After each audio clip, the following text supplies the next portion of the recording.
Guys, I am so excited. I'm sitting here with Brent Daniels. This is so fun, Brent. I can't believe I get to spend time with you today here in your studio. This is an amazing studio. This is bananas. You're welcome anytime. I'm telling you guys, this video is the one you've been waiting for. We're going to really break down what it means to be a real estate entrepreneur. And I'm so glad that you're here. You're the master. So thank you, Brent. This is a game changer video because, Brent, I love what you've done where you really break down what it means to be a real estate investor. And you've done it in such a way to where it's concise, it's concrete, it makes a lot of sense, it's easy to understand.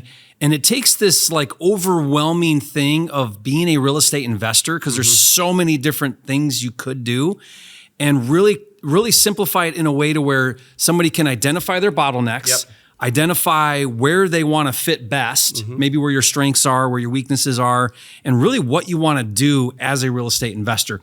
You and I both love the short game, flipping, wholesaling, but that may not be your end game. Right. There's lots of different ways you could end up in this business. Yep. I think you and I both modified lots of things over the years on how we do the business. But you've got this kind of format that you break down, and we can pull it up here on this giant, I feel like we're on CNN or something, on this giant screen here. There it is. Yep. There it is right now. So Brent, walk us through this, and we're gonna have a conversation as we go. But somebody listening right now, ask yourself, I like real estate. I like the idea. I like the income potential. But really, what do you want to do with this business? What do you want to create? You get to decide what you create in this business. And I think where you're going to have the most success is where you align your personality, your style, maybe your goals, your ambitions to really create the best real estate investment game. Right? Would you agree with that? I'm going to say something controversial. Good. Okay? Oh, let's do it. Yeah. I think I think that you need to have a license to buy rental property. Not a real one, but this is just like I would say you have to talk to 1,000 property owners and or real estate agents about ugly houses before you're allowed to buy your single rental property. You know what, Brent? I said something very similar. I said it a little differently. I'm going to say it a little differently, but the same thing. Sure. And I got so much negativity. I said this. I said, if you're getting into real estate, freshman is wholesaling. Yes. Sophomore is fix and flip. Junior is buy and hold. Yep. And senior is either commercial or development. I have quoted you on that so many times. Okay. I think you put it out perfectly. I saw it on your Instagram or TikTok or something.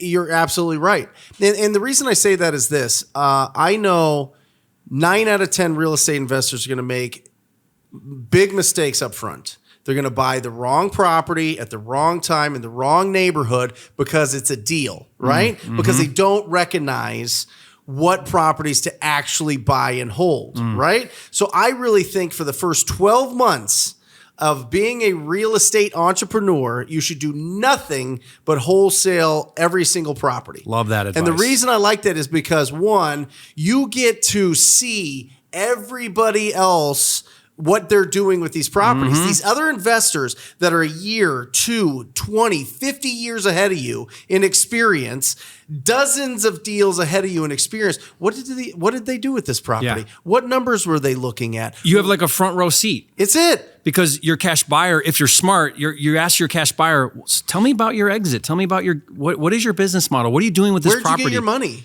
Yeah, how'd you finance this? How did you? Why is this a buy and hold? Did you use your own down payment for the hard money loan, or did you raise it? You raised it. Who'd you raise it from? Your uncle? Okay, great. What was that conversation you had with him? It was like that. Okay. Was there any paperwork that you used? Do you mind sending me it? Like I really want to learn from you. I really want to bring you more deals. I'll bring you more. I promise you, I'll bring you more deals. But will you just help me out? Just because I want to be like you someday. But right now, I'm just focused on finding really great deals for investors like you. Can you help me out? Brent, I like to say when you learn how to do acquisitions, you will never go hungry again. Because you're learning how to find, you're learning how to get good deals in front of you. And now you've got all the opportunity in the world wherever you want to take it. So that's where this starts. The reason Good. I want to start with I think people should talk to 1,000 property owners and agents before they own their own rental property or even flip a property. Even flip. Right? Even flip a property, just so that you can understand all the processes of being able to source a really good deal. Because when we start out, the toughest thing is deal or no deal. Is this a deal that I'm looking at? I'm having a great conversation. This old dude owns 15 rental properties. He wants to get rid of 2 a year, and it looks like it's a really good deal, but I don't know, right? And if you don't have a dad that grew up in it, or an older brother, or you didn't have a friend that could review it or whatever else, You're not going to know. Yeah. You feel uncertain, and uncertainty leads to inaction. And you go through the transaction process all the way through to a closing. You see what that looks like. You get to see it all the way from you found it to you closed it. Yep. So what you're saying is that whole process is an education that all investors should start with and Every do. single one. And Love listen, this isn't something that you can just leverage, right? You have to be in it. You can't just watch us do it. You make a call on your channel, and it's incredible, and people see you closing this deal, but they didn't go through the whole entire thing themselves. Right. The different things that you have to, the different conversations you have to have, the different relationships you have to build, the different tone of voice you have to use for different people that you have in this business. It's incredible. So I really think that everybody can fast track where they want to be. And I truly believe this. I think if you take a year and you wholesale and you talk to at least 1,000 people, I think you'll accomplish what you want a lot faster, which is owning a lot of properties In the long run. 100%. Yeah. Because you won't have to start and stop and make that big mistake. You took 2 steps forward in your real estate investing experience and business, and then you take 3 steps back because you just lost $50,000. You know what I mean? Yeah. So it's interesting that when I talk to a lot of people who did buy and hold first, now they're like a student in my program learning how to flip, and let's say they own 3, 4, maybe 5 rentals. They are terrible at it. They hate it. All they do is bitch and whine about their tenants. They're not set up for it, right? Because they went in too quick. They can't seem to grow a portfolio because they didn't quite understand how to build a portfolio, right? They maxed out their credit ability with the bank or whatever, and they hate it. And they're like, want out of them. Like that's the normal conversation I have with most mom and pop buy and hold that have 3 or 4 or 5 of them. Or they buy in areas that don't appreciate. They put tenants in there that completely destroy the property. Mismanage the tenants. And you and I end up buying those properties. 80% of the properties we buy is from tired landlords. That's my favorite seller is a tired landlord. 100%. They're done. Yeah. It's the easiest negotiation because they're just so exhausted, and there's a reason for that. If you think about it, if a buy and hold is your end game, it's an all or nothing thing. Like you don't own 5 rentals. What's that going to do? Right. Nothing. Nothing. If you're going to do rentals, you got to own 100 of them or 1,000 of them if it's going to really have an impact like people want. Right. Like, so you got to be in a position to where if you're going to go down that road, you better be willing to go down that road. Yeah. And so I agree. And that's its own business. It's its own business. It's its own business. That does not different commingle with your flipping business. No, totally different model. It doesn't commingle with your wholesaling business. It doesn't commingle with your lending business. Those are all separate businesses. So how much attention do you have? Right. You know what I mean? Yeah, you're spread out. It's not time management. It's not priority management. It's not energy management. It is attention management that rules our life. It truly is. And where do we want to put it? Everybody that we talk to, every student that we've worked with and had the fortune to have real one-on-one connection with tells us, I just want to have control of the time that I have, and I want to spend it with my family. Yeah. Right? I want to do something special with it. And then all of a sudden, they're totally bogged down with all of these issues going on with several different businesses that they're trying to start. How about you take the first 12 months, you talk to a whole bunch of people, you find incredible deals, you build great relationships. Make some money along the way. Replace your income first on the way. All. Yeah. That's step 1. Right. Well, step 1 is to do your first deal. Step 2, replace your income so that you're doing this full time. Actually build a business with people that can do each one of the things that we're going to talk about up here. You replace yourself there. Now you're sitting up here being able to look at the best deals, keep the ones, have the experience, and keep the ones that are the best. Yeah. And then you're building that as real long-term wealth. I really think you need to replace your income, get rich first, then get wealthy. Love that. What do you think? I agree. Yeah. I totally agree. So let's look at your breakdown. Yeah. We start over on lead gen. Why Starts is over lead here. gen the start of all things? That's the engine of our business. If your real estate business is a train, this is the engine. This is the thing that's going to start moving it down the tracks. Because if you don't have opportunities, then you don't have deals. Yeah. You don't have a portfolio. You don't have flips to do. You don't have wholesales to get out to your cash buyers. Dispo does not exist without it doesn't acquisition, without lead gen as the forefront of it. You can't sell something that you don't have. Right? I mean, this is where you go, and this is where you really start building the real skills that you need as a real estate entrepreneur. And you have 3 ways to get a deal. Okay, there's only 3 ways. You can wait for it by building a referral network, whether that's real estate agents, whether you're just really loud on social media, whether you're in a smaller community and you're the guy that buys single wide trailers, right? Or you're the gal that looks for 3-bedroom, 2-bath houses that are totally destroyed. Whatever it is, you can build that up. It takes time. It's not predictable because you're waiting for those referrals to come in, but it's the most profitable. Because those are free leads. Doesn't cost you. Right. And everybody should build up to where 30 to 50% of your opportunities should be coming from referrals after you've built your reputation. But it takes a while. So if you're just getting started, it's probably not the best place to start. Shh, don't tell anyone, but here's a secret I have to tell you before we get back to the video. There are hidden deals on the MLS that other wholesalers and flippers can't see. And I just discovered a website where you can find these hidden deals. Just go to joinpropwire.com, type in any zip code, city, or county, choose for sale MLS as a lead type, pull up the MLS keyword tool in advanced filters, choose a motivation level, and press submit. That's it. Now, I don't know how it works, but somehow this site instantly scrapes every MLS listing in that area and shows you hidden deals that other investors miss. It even gives you property details, photos, and contact info for the listing agent. Shh. Check it out now at joinpropwire.com. Second one. Or as you're doing it, you've got to have these other ones in place too. Of course. So you're always building that network, but then you're also, Agreed. if you want to get going, you also got to do some other things. It's an and, not an or, for sure. Perfect. So second is which one? Marketing. Direct mail, pay-per-click, bandit signs, PPC, billboards. Yeah, I mean, all of these. Text blasting, all whenever the things. you're paying for somebody to call you, that's marketing. Yep. It works. It is awesome. It is expensive. Pay to play. It is. I Yeah. mean, that's really what it is. And at some point, it's a good mixture to put into your business. Yeah. But if you don't have a huge budget up front, it can be frustrating because you can only maybe do a deal a year because you can only spend a certain amount each. It's really, really, really. I remember the first time, Jerry, that I paid for direct mail, and it was like $5,000, and I had like $17,000 in my account, and I was like, This is a lot of money. This is a lot. This is If scary. this doesn't come out, I am going to really be frustrated. Yeah. And you put it out, and then your whole life is now dictated by when that phone call comes.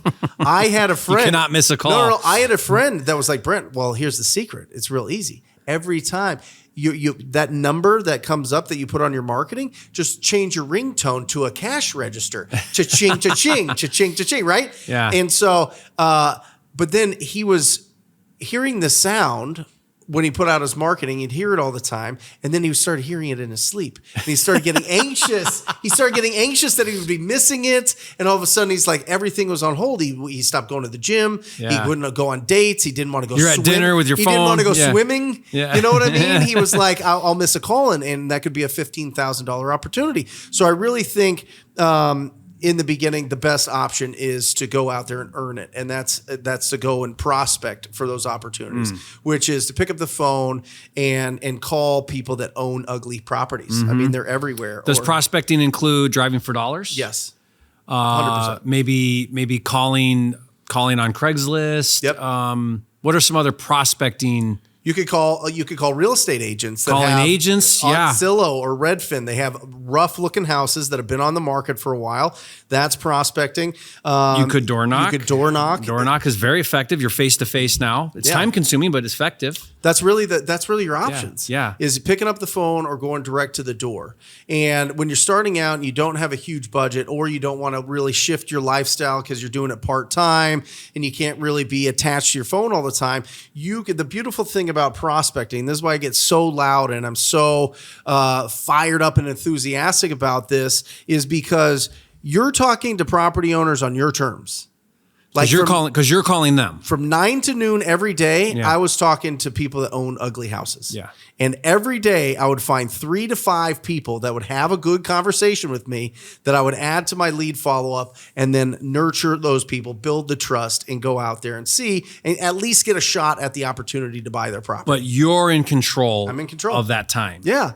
I'm not waiting. I could then go to the gym. I could go on a date. I could go walk the kids around. We could go to the park. I'm not worried about people calling me back and missing that and missing an opportunity for them to call somebody else, because I'm initiating the conversation. Would you say then that maybe better on the marketing, the creating the inbound, is maybe when you're a little further in your business and maybe 100%. you've got a sales team that can field those calls now? If you have somebody that can answer those calls and you have a healthy budget, 100%.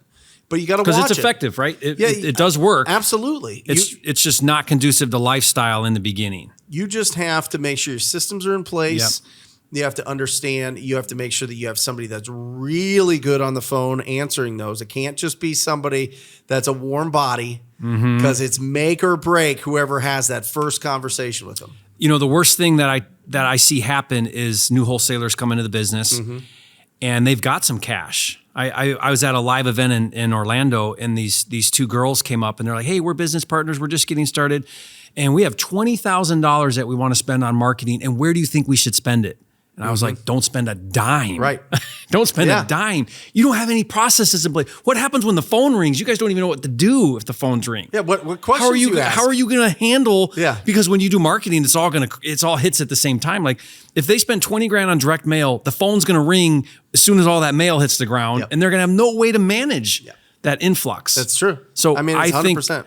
I think when you start spending money, you better first have proven some processes so that you can really maximize and leverage that marketing you spent. 100%. And that's why you take that first year of building it out, replace your income, start bringing in some people that are really good at having conversations, quality conversations with distressed property owners. And then you can have a blend of all of these things. We do all of these things now in our business, right? Referrals is a huge pillar in our business. We make $500,000 a year on that here in Phoenix. Another is text message marketing, which I would say that's more like marketing, because we have people doing that, and we're reaching out, but it's more their response coming out. Yeah. And then I have full-time phone prospectors. One of my phone prospector, Fran, who's been with me 4 years, made me $685,000 last year. And that's you. That's after their commission. Yeah, after what. So I like to look at it like this. When you look at lead gen, I have a couple different analogies I like to use, Brent. I like to think of it. I like to think of lead gen like a faucet you turn on and never turn off. Oh yeah, it's running. Because if that faucet's not running 24/7, your pipeline is going to dry up, and you're going to have a really challenging business where it's up and down, up and down, up and down. Yep. That's one thing. And then I also like to think of lead gen like deep sea fishing. So I went on this fishing trip with my brothers and my dad in Mexico, and it was interesting because have you ever done some deep sea fishing? Oh yeah. You got the captain, right, and he's finding the fish, but the what do you call them? The deckhand guys. Yeah. Their job is to keep a fishing pole in your freaking hand. Yep. Like when you reel the fish in, you're like, you hand it to him, and then he hands you another pole, or either that. So you're always, or there's twice as many lines in those holders. Yep. In the water than there are people. Yep. Yeah, and their goal is that you're constantly reeling in fish. So if you've got one line in the water, to start, you got to get the one line in the water. You got to really go deep, make sure you understand that. But over time, as you build your business like you've done, you want to have multiple lines in the water catching fish all the time. Yeah. But that takes time. It takes time. Yeah. But when you're starting out, you're standing on shore with one pole. With a bobber and a worm. Yeah, that's it. But that's how you start out. I mean, yeah. Until you get really good at it, and until you're either surrounded by experts that are doing it, you become that expert. You know what I mean? But you find the fishing hole, you catch some fish, and then you start to do more lines in the water. So the second part is conversion. And this is the lead generation, reaching out to property owners, interrupting their day, which it is. That's what prospecting is. You're entering their life unannounced most of the time. That's very scary. But once you get the rhythm of that and understand there's people out there that are in really stressful situations and they are not, they don't know how to take care of that. So when you enter their life, it's actually wildly rewarding when you're able to solve that problem. Life-changing. Get them out. I mean, we still get Christmas cards. We get all sorts of things from people that we made $50,000 on their on their property, but they're just so happy that we were able to walk them through that process. Solving their problems. They were embarrassed. They had family fighting here and there. They had issues. They had personal property they were embarrassed to remove. You take care of these properties. And remember, what we're talking about with going after lead generation is distressed properties. We're talking to 6 to 10% statistically, you can look it up, that are in distress at all times in the United States. At any given time. 143 million residential properties, 6 to 10 are in distress at all times. Yeah. So we have upwards to 14 million property opportunities. That are looking for a solution to their problem. They are. Yeah. Now, the timing might not be there, but that's our job to discover that and see if either a cash as is offer will help them out or something creative will help them out. Whatever it is. I mean, you can put different tools in your toolbox, but for the most part, starting out, it's a cash as is offer. Get them out of the property and get them moving on with their life. But tell me, Brent, here, so when you get to conversion, this is very interesting for me as a marketer. You know, I love marketing.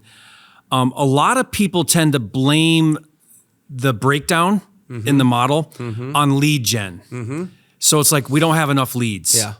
And everyone wants to blame it on the leads. Yeah. The leads aren't good enough. We don't have enough. They're not. And really conversion, converting the leads you already have is, I think, where a major breakdown happens with new investors. Yeah. So talk about this. How does conversion play such a vital role? You've generated some leads. Yeah. Where does conversion come into the play now? Well, that's the interesting thing, because not every lead is a lead. A lead is a lead when you pre-qualify them. What does pre-qualify? What does that mean? 4 steps. You need to understand the condition of the property, their timeline to sell, their motivation to sell, and their price. So these are your qualifiers of a motivated seller. These are the 4 pillars of pre-qualifying. This is the skeleton. If you're ever wondering what to talk to a property owner about, these are the 4 that everything has to come down back to. Condition of the property, timeline to sell, motivation, price. And the middle, those 2, the timeline and the motivation is really the meat. That's really where you understand. When you say motivation, you mean... What's their problem?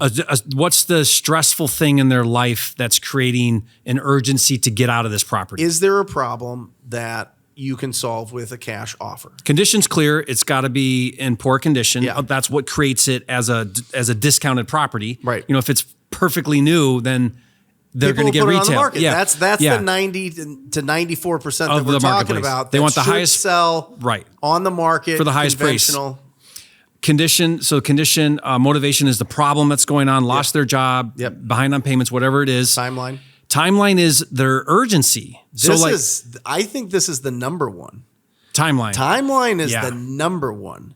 Because they could want to sell the property. They could give you a price on the property. They could let you know everything that's been wrong with the property. But if they haven't made the decision that they're going to sign a document, right, the deed, that's going to transfer title to somebody else, then you've got a longer process of seeing what's going on. Can we shorten this timeline? Can we make sure, because the properties aren't going to get better. You know what I mean? Yeah. So if they say to you, Brent, you know, hey, I want a bad condition, highly motivated, but I want to sell when my daughter graduates high school and she's in 8th grade right now. Right. Okay. Well, there's not, the timeline's not there. Right. It's got to have some urgency to get out of this property. And I look at it, either they need the cash for something really badly, or they need to stop the bleeding really badly. And bleeding meaning this property's hemorrhaging in cost that they want to stop. We hear this conversation all the time, and I'm sure you have too. Yep. Want to sell? Yep. That sounds like a fair price. Just not ready yet. Yep. Just call me in a few months and we'll see if I'm ready. I've had a guy that I've been calling, and his name's Jerry, actually, for 4 years. Still calling the guy? Still calling the guy.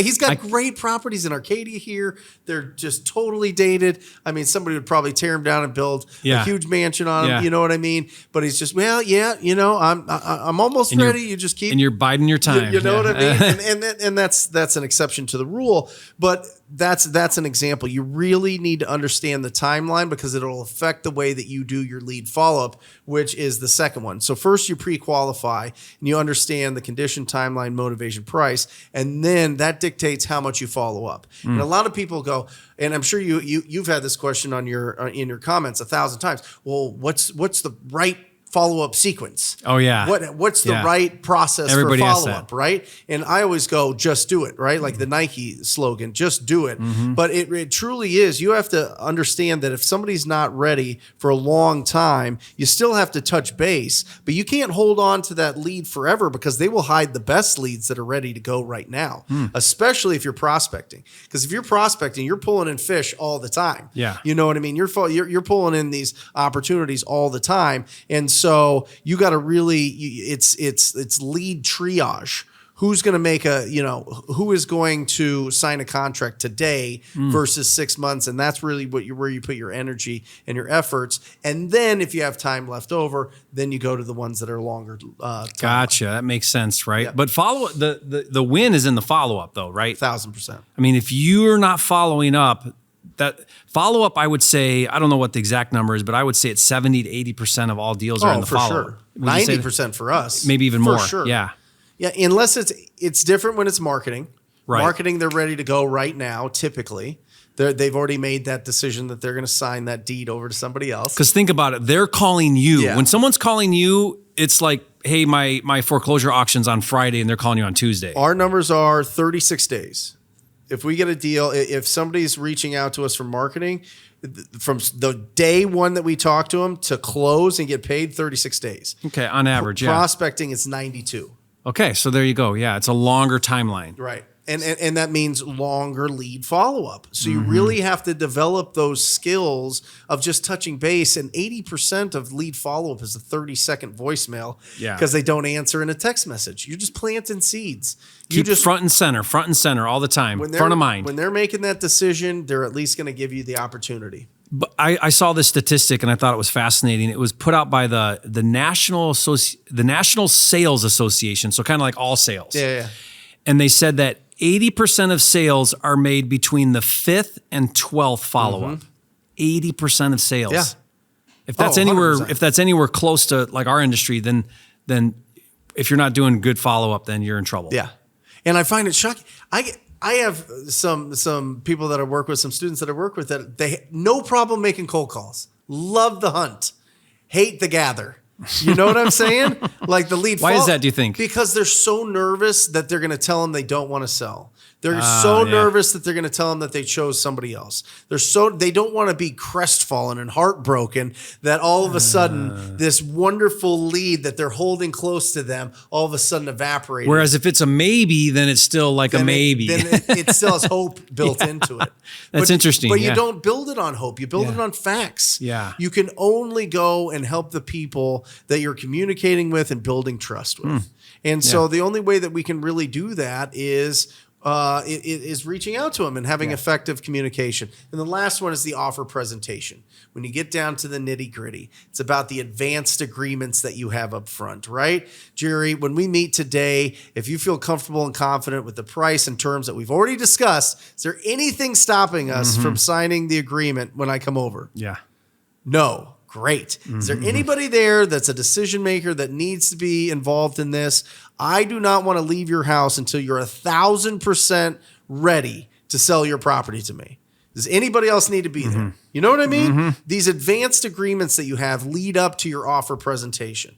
And you don't want to, you want to sit like this on an offer presentation. You don't want to sit across from them. You want to. Your tonality. Tonality. It's a team, or I'm on your team. This isn't us playing poker against each other. This is how can we collaborate to get this done and to move you forward on with your life and let me have this property. Yeah, I've seen you do this and talk about this, but really it's getting to a point where that seller knows, likes, and trusts you.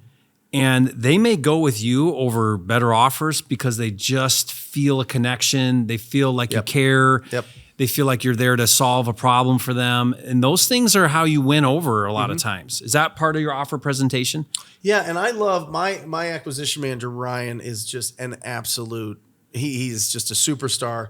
He walks in and he doesn't go through the house. He doesn't do anything. He sits down and he goes, let's just review your goals for the property. Yeah. And he goes through again all the things that they talked about. Who cares about how old the roof is, right? He's not going to go. You know, there's been training since the beginning of time that's like, oh, go point out everything wrong with them because mentally it'll knock them down a peg and whatever else. Yeah, it'll also deteriorate trust, demoralize them. And make them feel terrible. Yeah, I want them to feel amazing that I'm in their life. Yeah. You know what I mean? That's how you feel good going and getting that property. And so I think it's really smart to go in, review what the goals are, and review what we've talked about with the price and when it's going to close and title company and anything like that, and then do the tour and then sign the contract. And it's done. Awesome. You know what I mean? And we call it the agreement. I was an agent for a long time, so I say contract, but it truly is a purchase agreement, and that's the verbiage that people should use as opposed to a contract. What I like to say, Brent, is I like to say approve this agreement instead of sign this contract. I love it. Sign a contract. It's like I need to get my lawyer. Approve an agreement is just between us. We're going to make something happen here. It's much less invasive. It feels better to somebody. I love that. Yeah. Approve the agreement. Perfect. And then the last part is your exit strategy. And this is just, and by the way, this works for everything. This works for rental properties. This works for flips. This works for a signing. And that's really your three options, right? You're either going to assign your rights to purchase that property, which I think is just magical. I read the 20-year anniversary of Rich Dad, Poor Dad.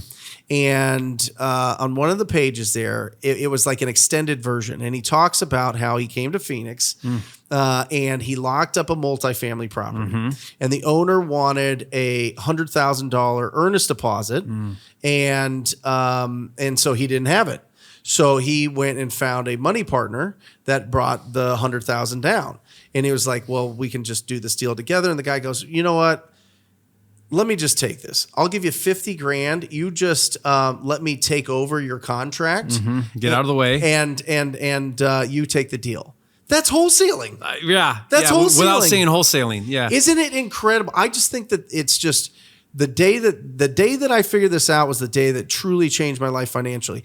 That when you sign a purchase agreement with the right terms and the right verbiage on there, that between you and a property owner, you own an asset now. That contract is an asset. It's an asset. Yeah. That piece of paper is an asset. Out of thin air. You were just driving down the street. You saw this house that was boarded up. You went online. You could do it free. You could go to White Pages. You could go to True People Finder. You could go to Batch Skip Tracing if you really want to get gangster and get that phone number. And then you pull it up. You call them up. You ask them, when do they plan on selling this property? You start the conversation. All of a sudden, you're sitting down. They sign a contract. And now this thing out of the ethers. Yeah. I mean, I'm being dramatic, but it's Excuse me. It feels like that in my brain. Yeah. You know what I mean? You created this asset out of thin air that's worth $15,000, $20,000, $10,000. I've had 17-year-olds do this. I've had 70-year-olds do this. I've had a 14-year-old with his dad do this. I've had people that are in college, people that are full-time in the military, people that are driving trucks, people that are nurses, police officers. Anybody can do this. You know what I mean? Yeah. I think that is like truly when people are talking about the American dream, like where else can you do this? Yeah. What other country can you do this? This is absolutely industry. What other industry compares to this to this business? Right. It's just incredible. Yeah. And you're going after the biggest assets that people own, and you're able to negotiate that and put it in the hands of an investor that's going to put 100,000, 200,000, 50,000, 20,000 investment into this neighborhood that was in their account. They're going to invest in this neighborhood to make this neighborhood better, to bring people, a new family into this neighborhood, provide to housing, revive this neighborhood.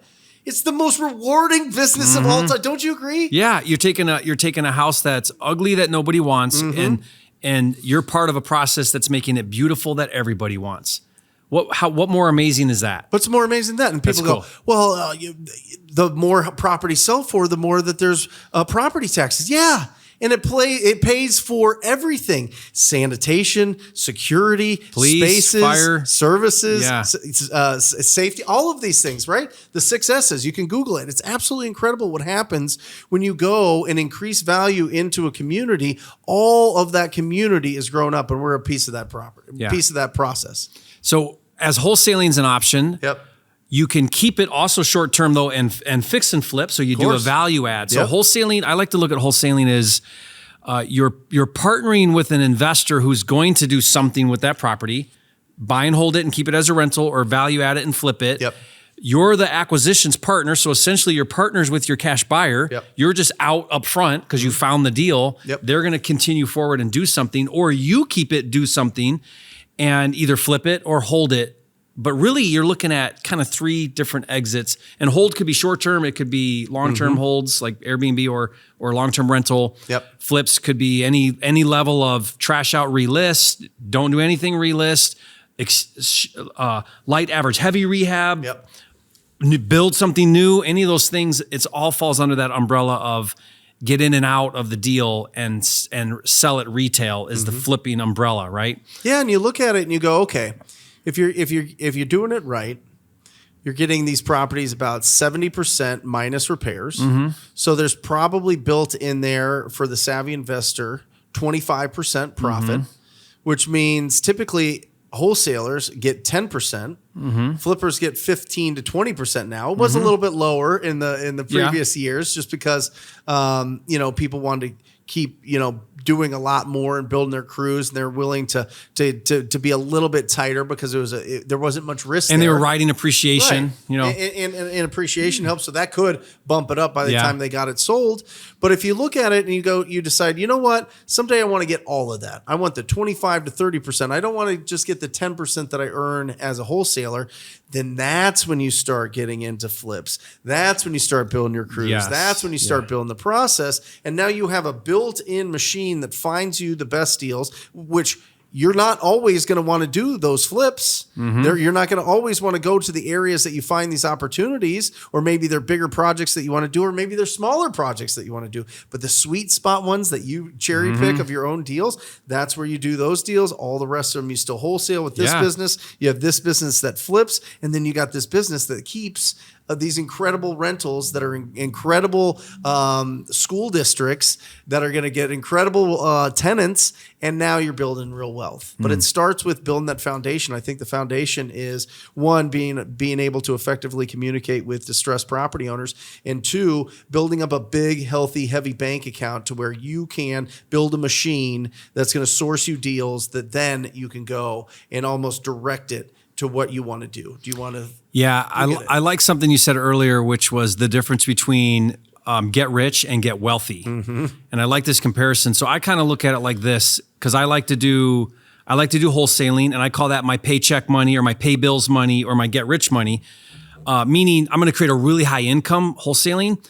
But then these other exit strategies like the fix and flip and the buy and hold, if I can live off of just my wholesale income and then this income over here, which is a little less predictable because you're in deals longer, that's my get wealthy money. That's my generational money. Or like when those fix and flips happen, I wasn't counting on that income to run my overhead or pay my bills or pay my team or whatever.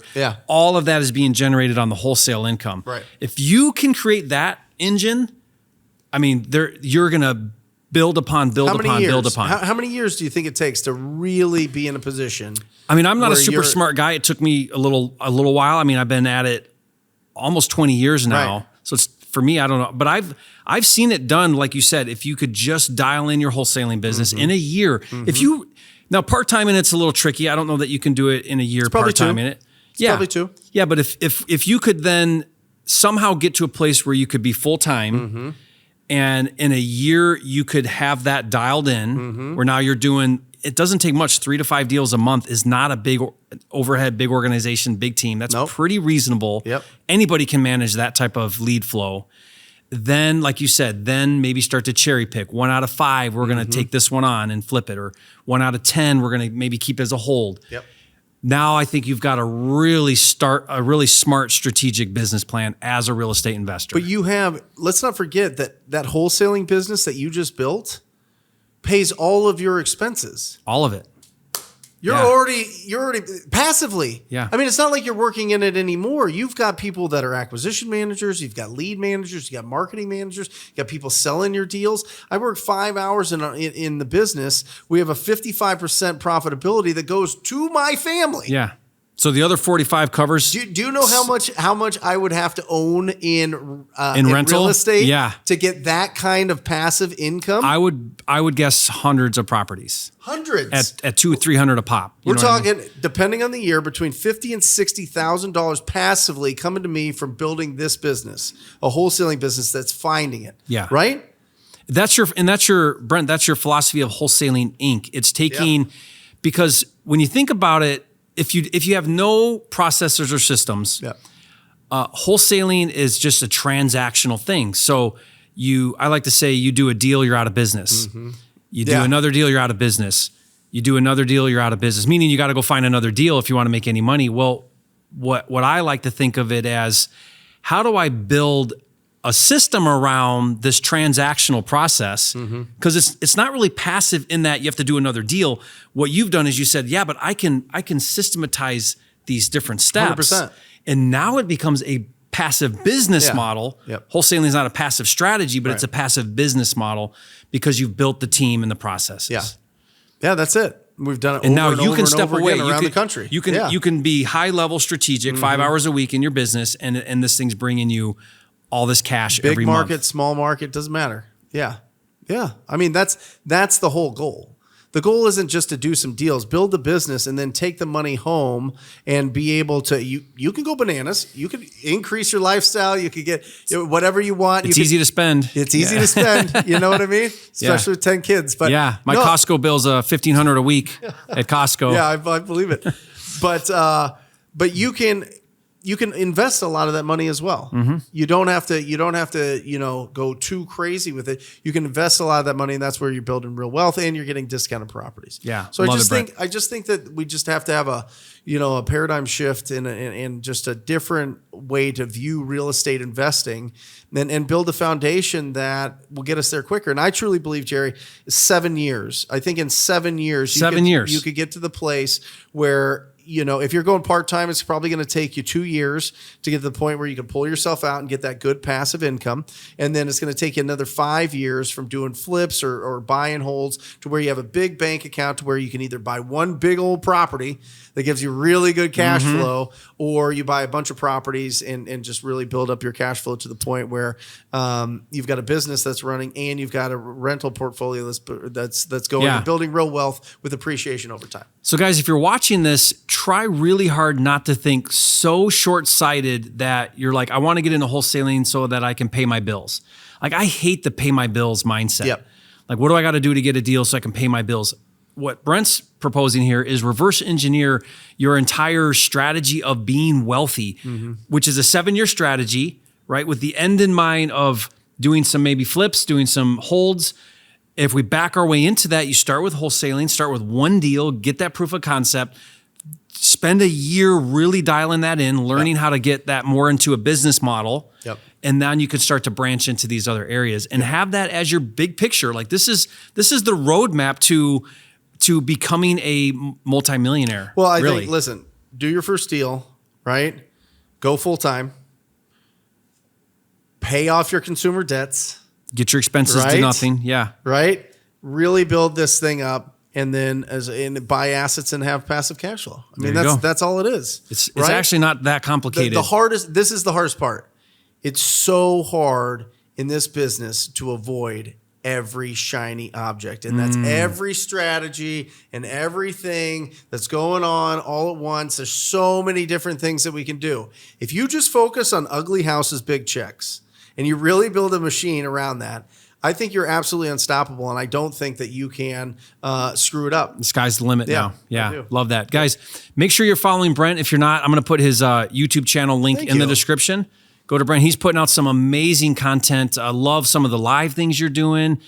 You're doing just some really incredible things that help people not just like understand concepts, but actually do the business. Yeah. So really fun stuff to see you do that. So guys, check that out. Be sure to get in his world and learn all the things that he's doing. Again, Brent, thanks so much Thank you. for your time. Guys, leave a comment. Let us know what value you got from this video. What are your big takeaways? Share with us one big takeaway you got. We covered a lot of things, right? But one big takeaway, share that with us in the comments. And we'll see you on the next video.